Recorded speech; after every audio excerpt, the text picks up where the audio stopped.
Hey guys, and welcome to a new pen to film tutorial, and in this tutorial I'm going to be talking about creating light leaks within After Effects.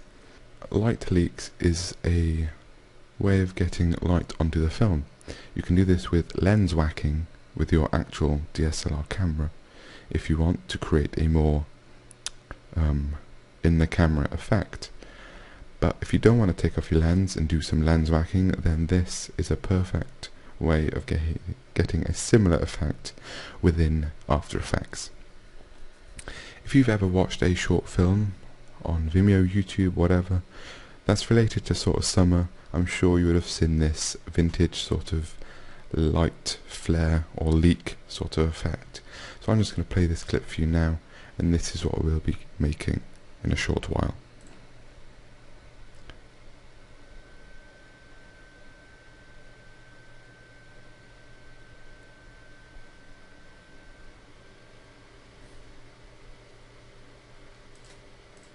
So that's what we're going to attempt to recreate, or similar to that.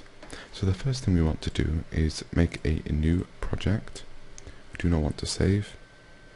So we've got our new project open, and now I want to make a new composition within that project.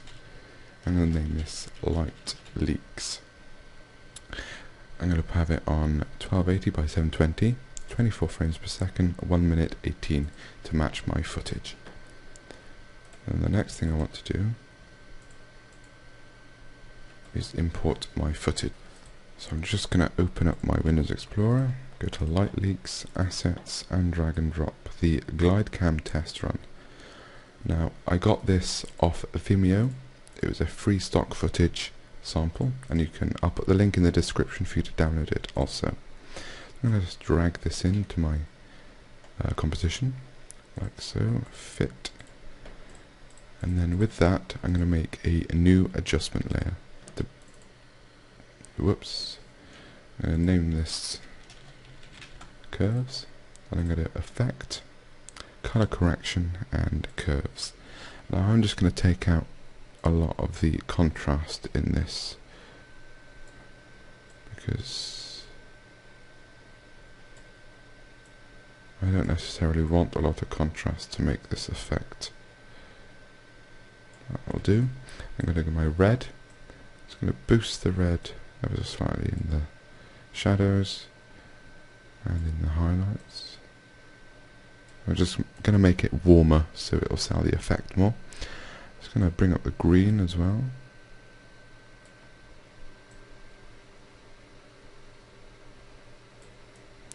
And I'm going to take away some of this blue. Just bring it up in the shadows there.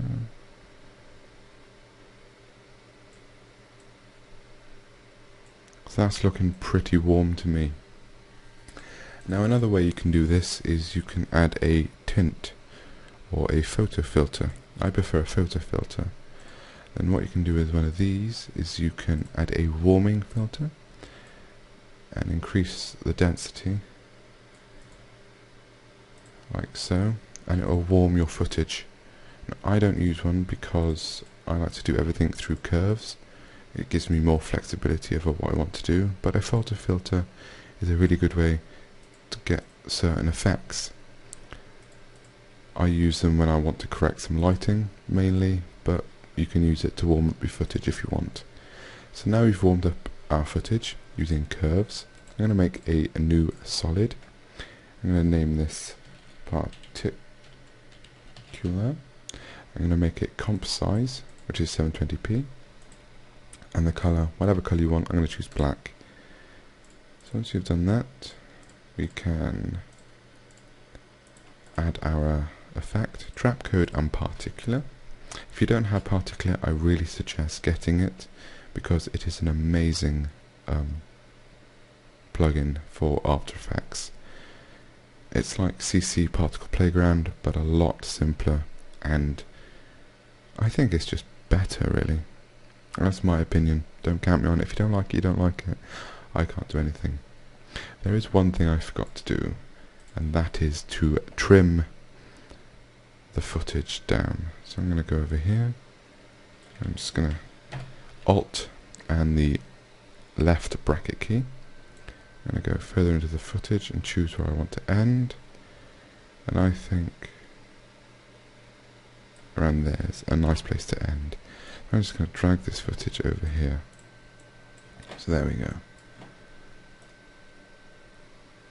So now we've got our particles streaming out from the center. I'm actually going to put my render thing to half. I'm just going to pull this a bit to the left so the particles start when the film starts. I'm going to up the particles per second to 200 and change the emitter type to box. I'm going to change my velocity to 50 and my velocity random to 0, velocity distribution to 0, and my velocity from motion to 0 also. Then my emitter size X is going to be 1280, and my velocity size Y is going to be 720. So that's the exact dimensions of the frame, and then my emitter size Z is going to be 0. So that's filled up the entire frame with particles. So now we can get rid of the particles emitter settings and drop down the particle. For the life seconds, I'm going to choose 0.4. That's a really quick life for these particles. And the life random, I'm going to set to 45. Now I want to really feather these, so I'm just going to put it to 100. And the size I'm going to set to 300. So we're making some pretty massive particles. And now we want to open up our modes and choose add, like so. Then we want to set our opacity to around 85, and opacity random to 50. Set our color for a random from gradient.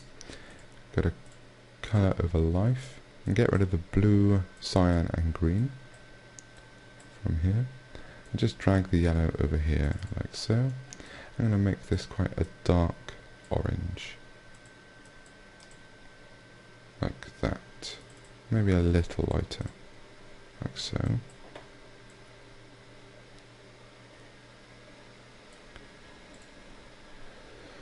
And then what we want to do is the opacity over life, I'm going to make it a nice bell curve, so it's nice and smooth. Then in the rendering settings, I'm going to choose a transfer mode add. So when the particles overlap, it really adds to it. Adds. And then I'm going to twirl down the opacity for the particular layer and turn it down to 65, 45 even, like so. I'm just going to choose our render area, about here. Then I'm just going to RAM preview quickly so you can see what it looks like. So I've just run the RAM preview and now we'll look at it.